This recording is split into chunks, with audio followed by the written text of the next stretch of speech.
Hello guys, welcome to my YouTube channel Chemi Studios.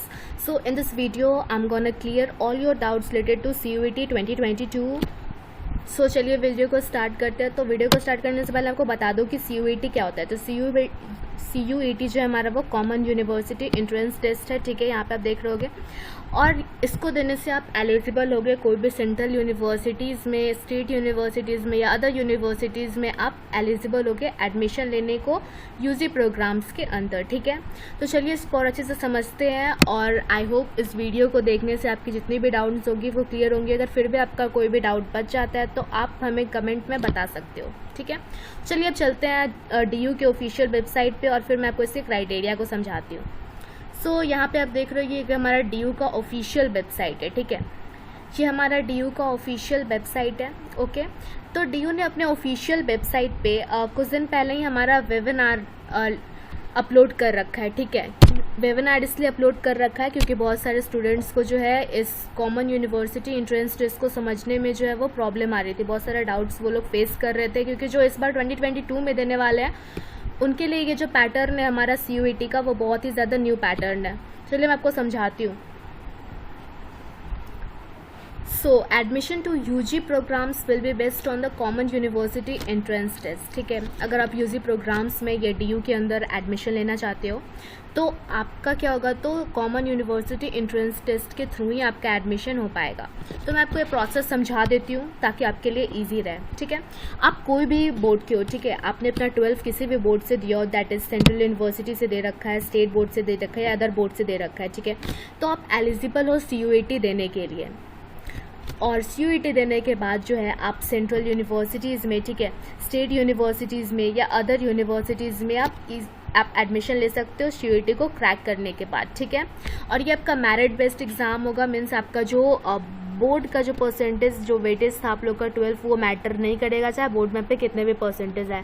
ये जो आपका एडमिशन होगा ये आपका CUET का जो आपका मार्क्स होगा, रैंक होगा, वही डिसाइड करेगा। और मैं दूसरे चैनल्स की तरह फेक कुछ भी न्यूज़ बना के नहीं डाल रही हूँ, मैं जो ऑफिशियल वेबसाइट पे दे रखा है उसी से आपको बस बता रही हूँ, ठीक है।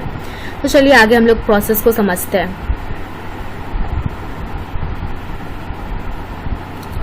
सो जो आपका CUET 2022 है, ठीक है, उसको 13 मीडियम मीन्स 13 लैंग्वेज आपको दे रखा है और ये कंप्यूटर बेस्ड टेस्ट होगा, ठीक है। इसमें आप 13 मीडियम में इस CUET को आप दे सकते हो। वो लैंग्वेज प्रेफरेंस भी आपको दे रखा है कि 13 लैंग्वेज में आप किस लैंग्वेज में किस मीडियम को चूज करना चाहते हो।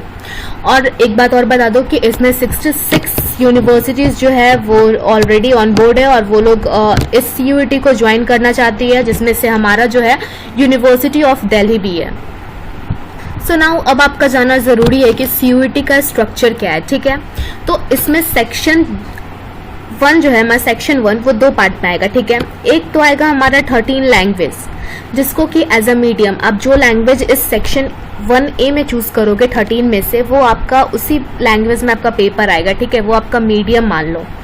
और सेक्शन 1B जो है ये आप लोग को अटेम्प्ट तभी करना है अगर आप किसी पर्टिकुलर लैंग्वेज में है जो वो कोर्स करना चाहते हो। मान लो कि आप BA ऑनर्स करना चाहते हो फ्रेंच में, कोई लैंग्वेज के ऊपर आप एनी कोर्स करना चाहते हो, तो आपको अगर बेसिकली लैंग्वेज के ऊपर कोर्स नहीं करना है तो आप इसको जो है ये 20 लैंग्वेज वाला इसको स्किप कर सकते हो।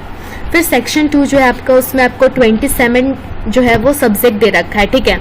डोमेन स्पेसिफिक इसलिए दे रखा है, ये कुछ वैसा बात नहीं है। 27 आपको नॉर्मल सब्जेक्ट्स जो आपने क्लास 12 में पढ़ रखे हैं, कभी भी पढ़ रखे हैं, वो सभी दे रखा है। इसमें बायो, फिजिक्स, केमिस्ट्री, नॉर्मली जो सब्जेक्ट हम लोग पढ़ते हैं 12th तक, वो सब सब्जेक्ट है जिसमें से आपको ऑप्शन दे रखा है कि आप अपने पसंद का सब्जेक्ट चूज कर सकते हो ताकि आपका जो है वो बेस्ट 4 जो है वो सेलेक्ट करके आपको अच्छी मार्क्स दे पाए ये जो हमारा CUET है।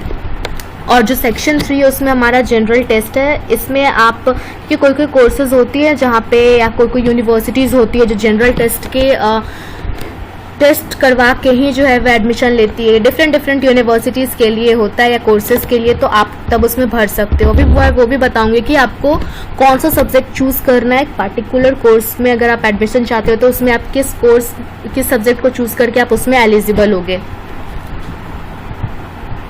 ये आप देख रहे हो पैटर्न दे रखा है कि जो सेक्शन 1A होगा, ठीक है, वो हमारा लैंग्वेज होगा, जिसमें कि आपको 13 डिफरेंट लैंग्वेजेस दे रहेंगे, जिसमें से आपको कोई भी एक चूज करना है जो कि आपका मीडियम बन जाएगा। वो क्वेश्चन पेपर उसी मीडियम में आपका प्रिंट होके आएगा, ठीक है। तो और ये जो 1B लैंग्वेज है, इसमें आपको 20 लैंग्वेजेस का ऑप्शन है, जिसमें कि आप जो भी यूनिवर्सिटी ऑफर करती है अगर कोर्स, तो आप उसमें से चूज कर सकते हो, ठीक है, उस लैंग्वेज में आप कोर्स कर। फिर हमारा जो सेक्शन 2 है, ठीक है, जिसमें कि हमारा डोमेन स्पेसिफिक सब्जेक्ट्स है, ठीक है, तो वो उसमें आपको 27 सब्जेक्ट्स का ऑप्शन मिलेगा, ठीक है।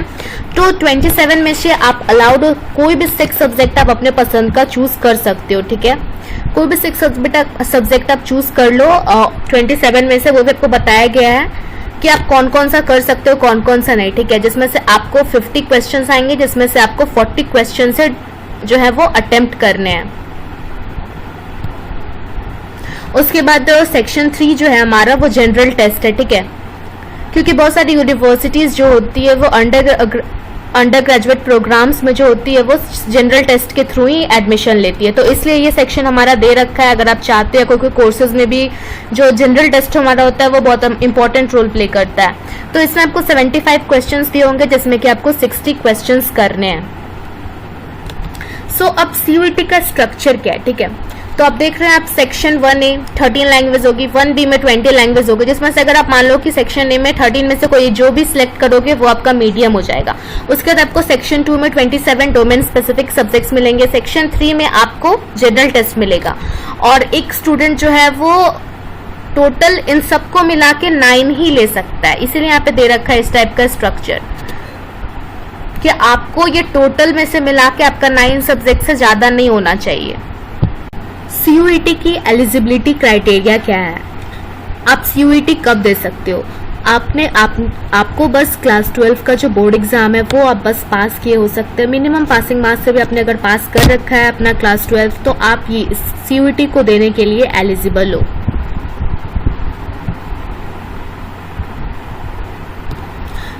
अब यहाँ पे आपको बताया गया है कि प्रोग्राम स्पेसिफिक एलिजिबिलिटी, यहाँ पे अगर आप दिल्ली यूनिवर्सिटी में एडमिशन लेते हो तो आपको एक लैंग्वेज तो लेनी पड़ेगी जिसमें आपको ये सारे लैंग्वेज ऑफर किए गए हैं, ठीक है। आप इसमें से कोई भी एक लैंग्वेज या 2 लैंग्वेज चूज कर सकते हो। इसकी तो आप स्क्रीनशॉट ही रख लो कि जो हमारा सेक्शन 2 है, ठीक है, जो कि डोमेन स्पेसिफिक सब्जेक्ट है, जिसमें कि 27 सब्जेक्ट्स का आपको ऑप्शन दे रखा है, ठीक है। तो फर्स्ट हमारा सब्जेक्ट इन B1 लिस्ट है और B2 लिस्ट है, ठीक है।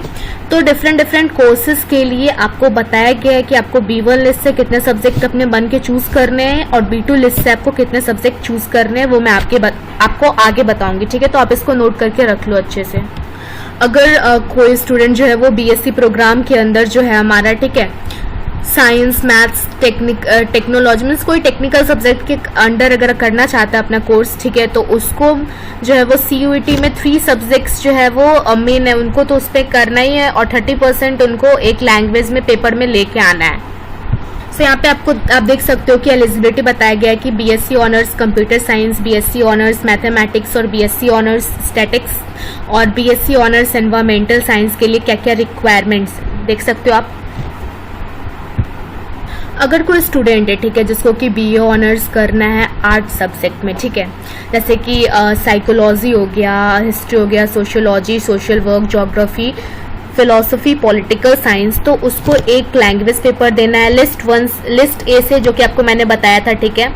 और 2 सब्जेक्ट आपको जो है लिस्ट B1 से सेलेक्ट करने हैं और कोई एक सब्जेक्ट आइदर आप B1 से सेलेक्ट कर लो लिस्ट या B2 से सिलेक्ट कर लो, ठीक है। तो आप इसको देने के बाद आप एलिजिबल हो इन सब कोर्सेज के लिए, ठीक है। तो इसमें आपको ये नहीं फिर करना है कि जो 12th में मैंने पढ़ रखा है वही, यहाँ पे तो क्लियरली मेंशन है कि इट्स नॉट मैंडेटरी कि आप 12th में जो पढ़ रखे हो, ले रखे हो सब्जेक्ट, वही आपको देने हैं, क्योंकि बहुत सारे यूट्यूबर्स ऐसे हैं जो कि आपको फेक फैला रहे हैं कि नहीं जो आपने दे रखा है वही दो। ये इसलिए कहा जा रहा है कि वो आपको ईजी पढ़ सकता है, ठीक है।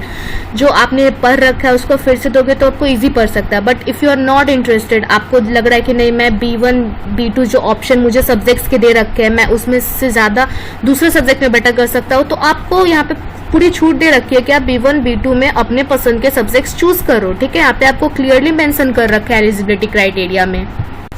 अब अगर कोई स्टूडेंट है, अगर वो किसी पार्टिकुलर लैंग्वेज में करना चाहता है अपना बीए ऑनर्स, ठीक है, जैसे कि संस्कृत में उसने करना चाह रहा है अगर कोई, तो उसके लिए फर्स्ट 2, 3, 4, 5 कॉम्बिनेशन बन सकते हैं। यहाँ पे आप चेक कर सकते हो, ठीक है। तो होप आपको ये वीडियो पसंद आई होगी और मैंने लगभग सारे डाउट्स जो थे आप क्लियर करने की कोशिश की। अगर आपके अभी भी कुछ डाउट्स रह गए तो आप कमेंट में पोस्ट कर सकते हो, मैं इसका आंसर करने की कोशिश करूंगी। तो अगर आपको वीडियो पसंद आया तो लाइक और सब्सक्राइब जरूर करना।